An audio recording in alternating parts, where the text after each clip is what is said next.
안녕하세요. 심심연구소 엄지영. 함효정입니다. 오늘은 지난주에 이어 기질에 대한 이야기를 이어가 보려고 하는데요. 지난 영상에서 잠시 예고한 대로 TCI를 가지고 기질에 대한 이야기를 나누어 보려고 합니다. TCI에서는 기질을 세 가지로 나누고 있는데요. 자극추구, 위험회피, 그리고 사회적 민감성으로 이렇게 나누고 있습니다. 그래서 이 척도들의 점수 높낮이를 통해서 어떤 특징들이 있는지 함께 알아보도록 하겠습니다. 첫 번째로는 자극추구에 대한 이야기를 나눠보려고 하는데요. 자극추구는 사람들이 새로운 것, 그리고 나한테 이득이 되는 것, 이런 것들에 아무래도 좀 끌리게 되어 있잖아요. 그래서 이런 자극에 얼마나 행동이 활성화되는가를 우리가 자극추구라고 생각하면 되실 것 같습니다. 그래서 자극추구 점수가 높은 경우에는 조금 성격이 급할 수 있어요. 그리고 좀 충동적으로 보여질 수도 있고, 약간 단조로운 이런 일상에서는 많이 지루해하기도 합니다. 그리고 절제하는 게 조금 어려울 수 있어서 감정 조절을 힘들어 한다거나, 그래서 막 화를 내기도 하고, 왈칵 눈물을 쏟기도 하고, 또 에너지나 돈 이런 쓰임에 있어서도 조금 절제하지 못하고 낭비하는 경향이 있습니다. 그리고 또 규칙이나 규범 이런 거를 지키는 것에도 조금 어려워해서 이런 틀에 얽매이는 것보다는 좀 자유분방한 모습, 이런 모습을 많이 보실 수 있습니다. 반면에 호기심도 많고, 그리고 또 낯선 장소나 낯선 환경, 낯선 사람들, 이렇게 낯설고 새로운 자극에 크게 꺼리낌이 없기 때문에 잘 받아들이고 또 좋아하기도 하고, 그리고 아무래도 그런 경향들이 있다 보니까 새로운 기회를 포착하는데 되게 유리할 수 있어요. 그리고 이제 반대로 점수가 좀 낮은 분들은 느긋한 성미를 보이고, 그리고 신중하고 심사숙고한 모습을 우리가 볼 수 있습니다. 그리고 절제하는 모습을 가지고 있는데요, 이분들 같은 경우에는. 그래서 쉽게 화를 잘 내지도 않고, 돈이나 에너지 이런 부분에 있어서도 잘 조절을 하기 때문에 근검절약하거나 검소한 모습, 이런 생활 태도를 가지고 있기도 합니다. 그리고 단조로운 그런 일상에서도 잘 적응을 하기 때문에 반복되는 일을 하는데도 별로 무리가 없고, 또 규칙이나 규범 이런 게 이렇게 딱 정해져 있는 거에 더 안정감을 좀 느끼실 수도 있어요. 그리고 새로운 자극보다는 좀 이렇게 익숙해진 것, 내가 늘 해왔던 것들, 이런 거를 더 선호하기 때문에 앞서 얘기한 그 새로운 자극들, 새로운 환경, 새로운 사람 이런 거에 있어서는 약간 거부적인 태도를 취할 수도 있습니다. 다음으로 위험회피는 처벌이나 위험이 예상될 때 이를 회피하기 위해 행동이 억제되고 이전의 행동을 중단하는 성향을 나타낸 것인데요. 점수가 높은 사람은 조심성이 많고 긴장도 잘하고 안전을 중요하게 생각합니다. 겁이 많고 수동적이어 보일 수 있습니다. 다른 사람들은 별로 걱정하지 않거나 두려워하지 않는 상황에서도 걱정하고 두려워하는 모습을 나타낼 수 있습니다.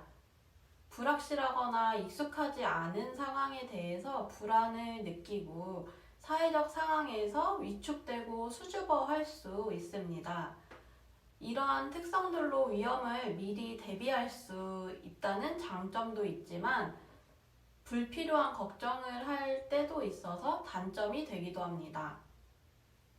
마지막으로는 이제 민감성, 사회적 민감성 척도인데요. 이 사회적 민감성 척도는 우리가 사회적인 보상 신호에 얼마나 민감하게 반응하느냐, 이 사회적 보상 신호에 내가 나의 행동이나 정서 반응이 얼마나 어떻게 달리 되는가에 따라서 이제 측정이 되는데, 우리가 이 사회적 보상 신호라는 것은 타인의 칭찬, 그리고 인정, 또는 타인이 짓는 표정, 그리고 타인이 드러내는 그런 감정 표현들이 포함이 될 수 있습니다. 그래서 사회적 민감성 척도 점수가 높은 경우에는 마음이 좀 여리고 마음이 따뜻하고 그리고 애정이 되게 많아요. 좀 따뜻한 사람들, 따뜻한 인상을 주는 사람들이 이 척도 점수가 높다고 볼 수 있습니다. 그리고 사람들도 되게 좋아해서 약간 의존적이 되기도 하고 또 사교적인 면도 있고 반면에 이렇게 사람들을 많이 좋아하다 보니까 이런 타인한테 영향을 많이 받게 돼서 자신의 의견이나 감정을 나타내는데 약간 객관성을 잃을 수도 있어요. 아무래도 사람의 영향을 많이 받고 사람을 좋아하고 그러다 보니까 사회적 관계를 잘 맺는다는 특징도 있습니다. 반대로 좀 점수가 낮은 분들 같은 경우에는 다른 사람들의 감정에 조금 둔감하고 그리고 무관심한 면이 있어서 냉정한 사람처럼 비춰질 수 있어요. 다 같이 이렇게 어울리거나 다 같이 협동하거나 그런 것보다는 나 혼자 지내는 것도 괜찮다 이렇게 느끼시는 분들이기 때문에 약간 독립적이고 개인적인 그런 분들이 많고 오히려 여럿이 일하는 데 있어서 조금 불편해할 수도 있습니다. 그리고 감정적 호소에 그리 크게 영향을 받지 않기 때문에 뭔가를 결정하는 데 있어서 그렇게 흔들리지 않고 객관성을 유지할 수 있다는 장점도 있죠. 근데 반면에 약간 단점도 있는 게 아무래도 사람들한테 그렇게 크게 관심을 갖고 있지 않기 때문에 뭔가 나한테 유리할 수 있는 사회적 관계를 맺는 데 있어서는 다소 불리한 면이 있다고 볼 수도 있습니다. 그리고 약간 자기중심적인 모습처럼 보여질 수도 있다는 점이 또 단점으로 우리가 꼽을 수도 있을 것 같아요. 지금까지 TCI를 통해 기질에 대해 알아보았는데요. 기질에 대해 준비를 하다 보니까 그 특성들이 마치 동전의 양면 같다는 생각을 많이 하게 됐던 것 같아요. 대부분 누구나 기질에는 취약점을 가지고 있는데요. 이렇게 기질에 대해서 잘 파악하고 자기에 대해서 이해를 한 다음 성숙한 성격이 되는데 좀 도움이 되셨으면 좋겠습니다.